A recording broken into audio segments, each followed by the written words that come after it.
रविवार व्रत कथा। नमस्कार भाइयों बहनों, जय माँ गायत्री।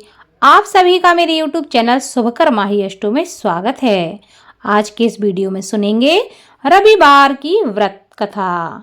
रविवार के दिन भगवान सूर्यदेव की कृपा प्राप्ति के लिए रविवार का व्रत करना चाहिए, रविवार की कथा का स्मरण करना चाहिए और सूर्यदेव को जल अर्पित करना चाहिए। रविवार के दिन सूर्यदेव की कृपा पाने के लिए यह सबसे अच्छा दिन माना जाता है, क्योंकि रविवार का जो दिन है वह सूर्यदेव को समर्पित है। इस दिन उनके मंत्रों का जाप करना और सूर्योदय के समय उनको अर्घ देना बहुत ही लाभकारी होता है, क्योंकि सूर्य एक ऐसे देवता हैं जो प्रत्यक्ष देवता हैं, जिनको मनुष्य अपनी आंखों से देख सकता है, जिनका दर्शन पृथ्वी पर कहीं भी रहते हुए किया जा सकता है। सूर्यदेव अपने भक्तों के सभी कष्टों को दूर करने वाले हैं। तो ज्योतिष शास्त्र के अनुसार 9 ग्रहों में सूर्यदेव को राजा माना जाता है, जिनकी साधना आराधना करने से कुंडली के सभी दोष दूर हो जाते हैं। कुंडली में सूर्य यदि मजबूत अवस्था में हो तो व्यक्ति को समाज में खूब मान प्रतिष्ठा, सुख समृद्धि की प्राप्ति होती है। तो सुनते हैं रविवार की व्रत कथा।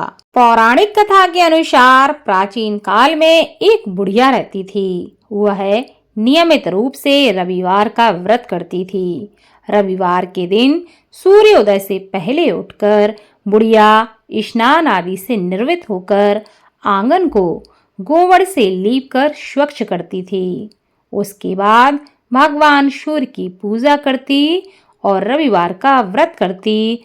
साथ ही रविवार की कथा को सुनकर भगवान सूर्य को भोग लगाकर दिन में एक समय भोजन करती थी। भगवान सूर्य की अनुकंपा से बुढ़िया को किसी भी प्रकार का कष्ट नहीं था, कोई चिंता नहीं थी।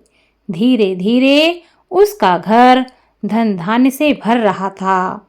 उसके जीवन में किसी भी प्रकार का संकट नहीं था।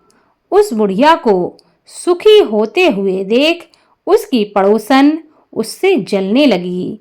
बुढ़िया ने कोई गाय नहीं पाल रखी थी, अतः वह अपनी पड़ोसन के आंगन में बंधी गाय का गोबर लाती थी। उसकी पड़ोसन उससे जलती थी और जलनवश उसने सोचा कि मैं अपनी गाय का गोबर इसको नहीं दूं। पड़ोसन ने ऐसा सोचकर अपनी गाय को घर के अंदर बांध दिया। रविवार को गोबर न मिलने से बुढ़िया अपना आंगन नहीं लिप पाई। आंगन न लिप पाने के कारण उस बुढ़िया ने भगवान सूर्यदेव को भोग भी नहीं लगाया और उस दिन स्वयं भी भोजन नहीं किया। सूर्यास्त होने पर बुढ़िया भूखी प्यासी ही सो गई। प्रातः काल सूर्योदय से पहले उस बुढ़िया की आंख खुली तो वह अपने घर के आंगन में एक सुंदर गाय और बछड़े को देखकर बड़ी ही हैरान हो गई कि आखिर यह गाय मेरे आंगन में कहां से आई।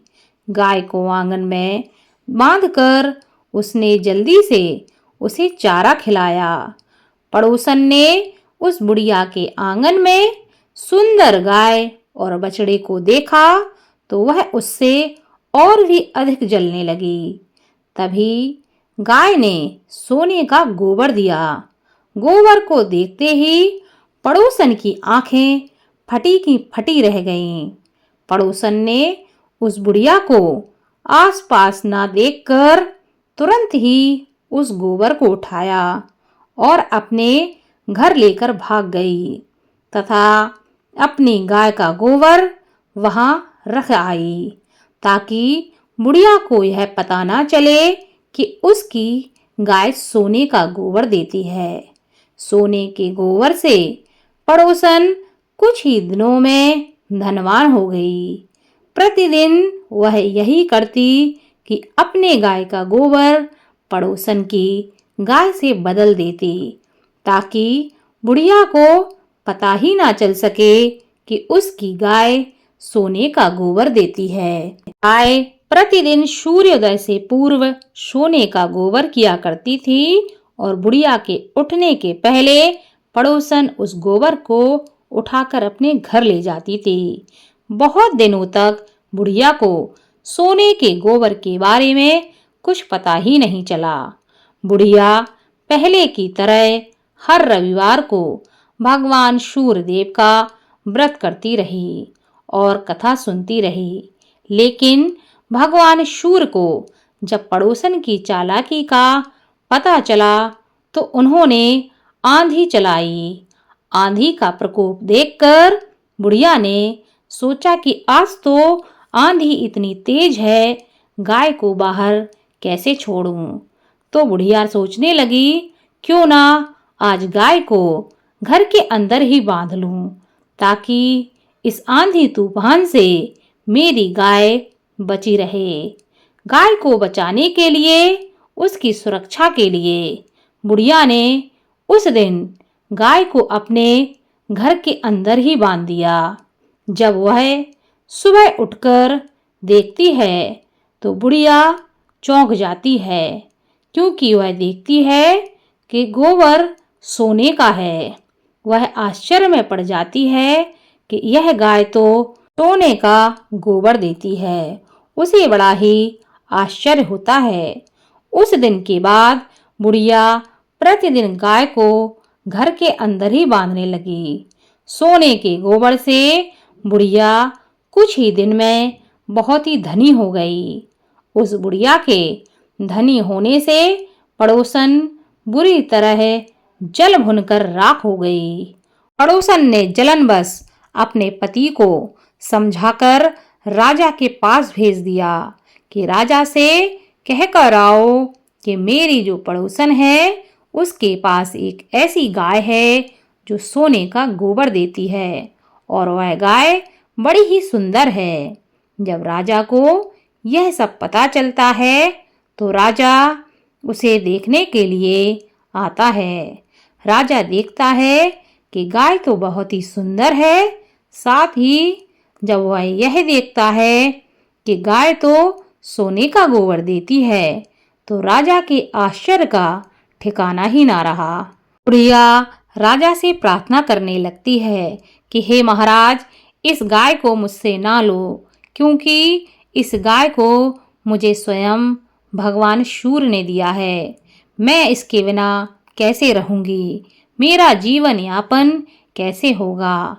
लेकिन राजा उसकी बात मानने को तैयार ही ना था।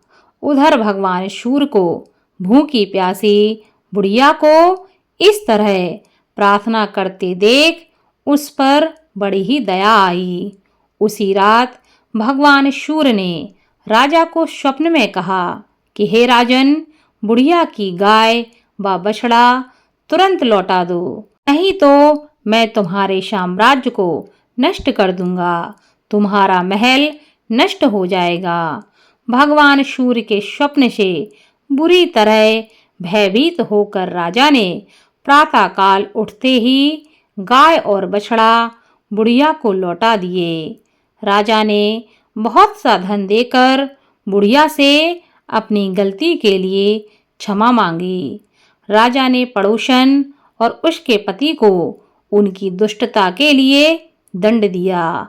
फिर राजा ने पूरे राज्य में घोषणा कराई कि सभी स्त्री पुरुष रविवार का व्रत करें, साथ ही रविवार की कथा का स्मरण करें। रविवार का व्रत करने से सभी लोगों के घर में धन धान्य की कोई कमी ना रही। राजतय में चारों ओर से खुशहाली आ गई। स्त्री पुरुष सुखी जीवन यापन करने लगे तथा सभी लोगों के शारीरिक कष्ट भी दूर हो गए। भगवान सूर्य की कथा सुनने का तथा सुनाने का विशेष महत्व शास्त्रों में बताया गया है। जो भी लोग अपने जीवन में मान सम्मान प्राप्त करना चाहते हैं, प्रगति चाहते हैं, उन लोगों को रविवार का व्रत अवश्य करना चाहिए, रविवार की कथा को अवश्य सुनना चाहिए तथा रविवार के दिन भगवान सूर्य के मंत्रों का जप अवश्य करना चाहिए।